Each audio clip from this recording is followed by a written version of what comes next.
জুলাই আন্দোলনে প্রাণ হারিয়েছেন প্রায় ১৫০০ মানুষ। আল জাজিরার অনুসন্ধানী প্রতিবেদনে উঠে এসেছে শেখ হাসিনার নির্দেশে আন্দোলনকারীদের উপর পুলিশি বর্বরতার ভয়ানক কিছু দৃশ্য।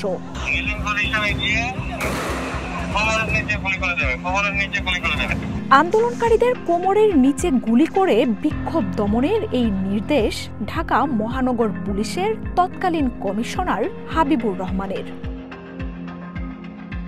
ওয়্যারলেসে দেয়া এই নির্দেশনায় হাঁটু গেড়ে আন্দোলনকারীদের কোমরের নিচে গুলি করার স্পষ্ট নির্দেশ দেন তিনি। বিক্ষোভ দমনে যেখানে যা প্রয়োজন তা করার পূর্ণ স্বাধীনতাও দেন পুলিশ বাহিনীকে।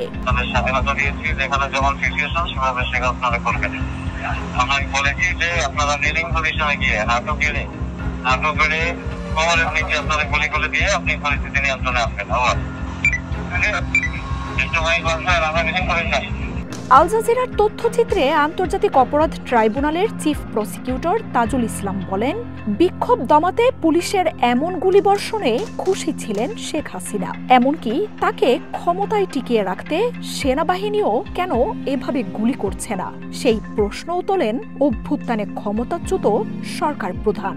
She was asking the chief of the army staff, why are you not clearing all the people by shooting?